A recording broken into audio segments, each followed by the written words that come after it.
Good evening বন্ধুরা, তোমরা কেমন আছো? আশা করি সবাই ভালো আছো। তোমরা দেখছো বৈশাখী সিম্পল ব্লগ। আমার চ্যানেলে সবাইকে স্বাগত জানাই। আজকে আমি তোমাদের মাঝে শেয়ার করব ফুলকপি আলু চিংড়ি মাছ দিয়ে একদম পাতলা ঝোল, সাদা সিধে সাদা মাটা রান্না, কিন্তু অসাধারণ খেতে লাগবে ভাত রুটি দিয়ে। তো এখন প্রথমে দেখতেই পাচ্ছ আমি রান্না করার জন্য এই যে চিংড়ি মাছ নিয়ে নিয়েছি, একদম বড় বড় সাইজের লোভনীয় চিংড়ি মাছগুলো। টাটকা চিংড়ি মাছ একদম আমার হাজব্যান্ড নিয়ে আসলো বাজার থেকে। তো রাত্রিবেলা একটাই তরকারি করব, চিংড়ি মাছ আলু ফুলকপি দিয়ে তরকারি, যেটা ভাত দিয়ে খাবে সবাই। তো এখন নিয়ে নিয়েছি দেখতেই পাচ্ছ ফুলকপিগুলো একেবারে কচি ফুলকপি, শীতকালীন ফুলকপি বেশ খেতেই ভালো লাগে। তো এখন আমি ফুলকপিটা আগে কেটে নেব, কারণ ফুলকপির মধ্যে না পোকা থাকে, বুঝলে। তো সব ফুলকপিতে পোকা থাকে না, কিন্তু অনেক ফুলকপিতে পোকা থাকে। এই যে দেখতেই পাচ্ছ কাটতেই পোকাটা বেরিয়ে গেল। আর হাতে যদি সময় থাকে তাহলে ফুলকপি রান্না করার আগে অবশ্যই তোমরা জলের মধ্যে, এমনি নর্মাল জলের মধ্যে কিছুক্ষণ ডুবিয়ে রাখবে। 10 থেকে 20 মিনিট সময় নিয়ে ফুলকপিগুলো না ডুবিয়ে রাখলে দেখবে যে ফুলকপির মধ্যে যে সবুজ সবুজ ছোট ছোট পোকা থাকে বা বড় পোকা থাকে, সেগুলো কিন্তু বেরিয়ে যাবে। আর তোমরা এই পরীক্ষাটা করে দেখো, অবশ্যই ভালো লাগবে। আমার হাতে এখন টাইম নেই, এই জন্যই আমি জলে ভিজালাম না। তবে আমি ফুলকপি রান্না করার সময় বা বাজার থেকে যখন নিয়ে আসে, যখন রান্না করব, তখন আমি ফুলকপিগুলো জলে ডুবিয়ে দিই, একদম নর্মাল জলে আর কি। তো এখন আমি দেখো ফুলকপিগুলো কেটে নিয়েছি।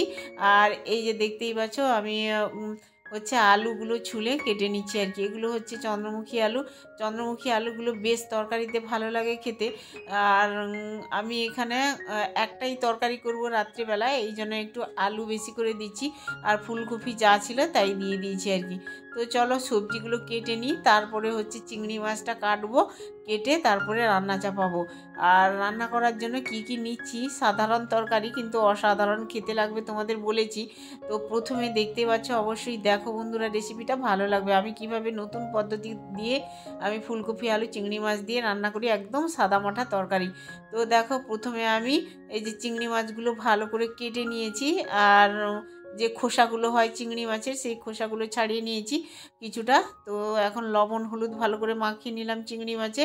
কড়াই বসিয়ে দিয়েছি গ্যাসে, তারপরে হচ্ছে তেল দিলাম, সর্ষের তেল গরম করে নেব, সর্ষের তেল কিছুক্ষণ।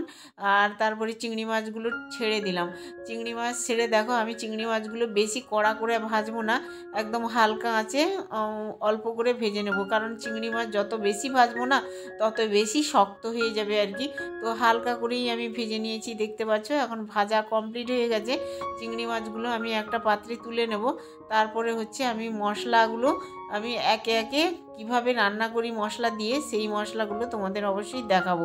তো চলো, এই যে চিংড়ি মাছ ভেজে নিয়েছি, তারপরে কেটে নিয়েছিলাম হচ্ছে, তোমাদের একটু দেখাই। এখানে দেখো বন্ধুরা, ফুলকপি আলু চিংড়ি মাছ রান্না করার জন্য চিংড়ি মাছ তো ভেজে নিয়েছি। আর সেই কড়াইতেই দেখতে পাচ্ছ একটা মিডিয়াম সাইজের পেঁয়াজ, একটা বড় সাইজের টমেটোর হাফ টমেটো দিয়েছি, আর 4-5টা রসুন কোয়া আর আদা কুচি দিয়েছি কিছুটা। তো এগুলো আমি হালকা আঁচে ভেজে নিয়েছি কড়াইতে, যাতে করে মানে রসুন আদা পেঁয়াজের থেকে একটু কাঁচা গন্ধটা বেরিয়ে যায় আর কি। তো এটা ঠান্ডা হতে দেবো, মিক্সিতে ভরে নিয়েছি, ঠান্ডা হলেই আমি পেস্ট বানিয়ে নেব। এখন দেখো কড়াইতে দেখো তেল দিয়ে দিলাম, সর্ষের তেল সামান্য, তার মধ্যে দারচিনি এলাচ আমি তেলের উপরে ফোড়নে দিচ্ছি, আর গোটা জিরে দিয়ে দিলাম ফোড়নে। ফোড়নটা ফুটে গেলেই আমি সবজি দেবো, কেটে রাখা সবজি। এখন আমি এই যে দেখো ফুলকপি আলু ভালো করে ধুয়ে নিয়েছি, পরিষ্কার করে নিয়েছি, দিয়ে ফুলকপি আলু আমি তেলের মধ্যে দিয়ে দিলাম আর কি। তো নেড়ে চেড়ে কিছুক্ষণ ভেজে নেব, ফুলকপি আলু ভেজে নিয়ে এর মধ্যেই আমি একে একে সমস্ত কিছু উপকরণ দিয়েই তারপরে রান্নাটা করব। অবশ্যই দেখো বন্ধুরা, ভালো লাগবে, একদম সাদাসিধে তরকারি, সাদামাটা তরকারি, কিন্তু খেতে কিন্তু বেশ ভালোই লাগবে, একটা তরকারি দিয়েই ভাত খাওয়া হয়ে যাবে। এখন দেখো বন্ধুরা, একটু লবণ দিলাম, লবণ দিয়ে হালকা আঁচে আমি 2-4 বার করে নেড়ে চেড়ে ফুলকপি আলুটা এই কড়াইতে একেবারে ভেজে নেবো আর কি। ভেজে ভাজতে দিয়ে দিয়েছি, ওখানে ভাজা হচ্ছে আস্তে আস্তে। আর এই দিকে দেখো মশলাটা করার জন্য সেগুলো তো ভেজে নিয়েছিলাম, ঠান্ডা হয়ে গেছে, দিয়ে আমি মিক্সিতে আমি পেস্ট বানিয়ে নিয়েছি। আর এদিকে আমার ফুলকপি আলু ভাজাও হয়ে গেছে, নাড়তে নাড়তেই প্রায় সেদ্ধ হয়ে এসছে ফুলকপি আলু। তো এখন আমি এই যে মশলাটা পেস্ট বানিয়ে নিয়েছিলাম, মশলা বলতে ওই যে টমেটো পেঁয়াজ আদা রসুনের পেস্টটা করে নিয়েছি আর কি ভেজে। তো ভেজে করলে কিন্তু আলাদা একটা সেন্ট হয় তরকারি, আর বেশ ভালো লাগে আর কি, এইভাবে রান্না করলেও বেশ ভালো লাগে।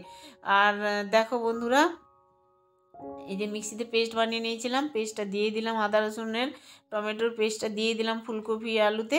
তো দিয়ে একটু নেড়ে চেড়ে নেবো। তার আগে দেখো মশলাপাতিতে দিতেই হবে।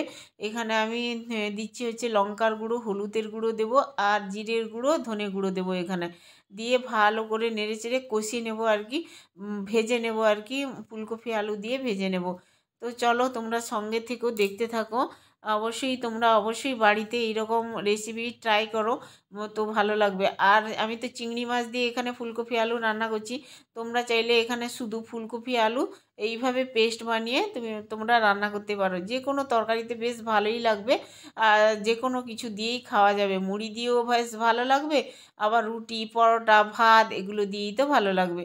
তো বন্ধুরা, মশলা দিয়ে আমি কষিয়ে নিয়ে জল দিয়ে দিয়েছিলাম, স্কিপ করে গেছিলাম ওটা। আর এখন জল দেওয়ার পরে দেখো তরকারি ফুটে গেছে একদম, আর আলু আর ফুলকপি একেবারে সেদ্ধ হয়ে গেছে।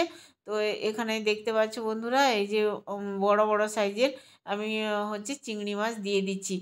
2 পিস করে সবার চিংড়ি মাছ দিয়ে দেবো, আর যা বাদ বাকি থাকবে পরের দিন আবার তো রান্না করতে হবে। তো এখন 2 পিস করে সবার দিয়ে দিলাম চিংড়ি মাছ। কিছুক্ষণ চিংড়ি মাছ দিয়ে আমি ফুটতে দেবো আর কি। তো তারপরে গিয়ে আমার তরকারিটা একেবারে রেডি হয়ে যাবে। দেখো কিছুক্ষণ ঢাকনা দিয়ে রেখে দিয়েছিলাম, হালকা আঁচে ফুটছিল তরকারি। এখন আমার তরকারিটা একেবারে রেডি। একটু নেড়ে চেড়ে নামিয়ে নেবো। তোমরা চাইলে না উপর থেকে একটু গরম মশলা ছড়িয়ে দিতে পারো। আমি এখানে গরম মশলা দিলাম না, কারণ আমাদের বাড়িতে গুঁড়ো গরম মশলাটা নেই। আমি তো প্রথমেই হচ্ছে এলাচ দারচিনি ফোড়নে দিয়েছিলাম আর কি। তো যাই হোক, এইরকম তরকারিও বেশ ভালো লাগবে। কালারটা কিন্তু দুর্দান্ত এসছে। একদম সাধারণভাবে রান্না করলাম, কেমন লাগলো অবশ্যই বন্ধুরা কমেন্টে জানিও। এখন আমরা রাত্রিবেলা সবাই মোটামুটি ভাত দিই, একটা তরকারি দিই ভাত খাবো। তো ভাতটা খেয়ে নিই, খেতে খেতেই তোমাদের সঙ্গে কথা বলবো। এখন তরকারি দিয়ে দিচ্ছি সবাইকে, সবাই মোটামুটি ফুলকপি আলু তরকারি দিয়ে খেয়েছে ভালো। আমি তো পরে ভয়েসে কথা বলছি, আগে আমাদের খাওয়া হয়ে গেছে কিন্তু তরকারি। তো দারুণ হয়েছিল তরকারিটা ভাত দিয়ে খেতে। আমাদের বাড়িতে তো একটা তরকারি দিয়ে খেয়ে নিয়েছে সবাই, মোটামুটি বলেছে ভালো, খুবই ভালো হয়েছে, পাতলা ঝোল। আর তোমরাও অবশ্যই বাড়িতে কিন্তু ট্রাই করো এই তরকারি রেসিপিটি, তো অবশ্যই ভালো লাগবে আর কি। একটা তরকারি দিয়েই খাওয়া যাবে। এখানে রুটি দিয়েও খেতে পারো, পরোটা দিয়েও খেতে পারো, ভাত দিয়েও খেতে পারো, এরকম তরকারি আর কি। তো চলো বন্ধুরা, ভাত সবাইকে দিয়ে দিয়েছি খেতে, সবাই মোটামুটি খাবে। আর আমিও এখানে খাবো অল্প একটু ভাত দিয়ে। তরকারিটা দেখেই কিন্তু বেশ ভালো লাগছে। আর যেহেতু আমি সমস্ত কিছু মানে আদা রসুন টমেটো পেস্ট বানিয়ে তরকারিটা রান্না করেছি, এমনি রেজালা রেজালা মতো সেন্ট আসছিল আর কি।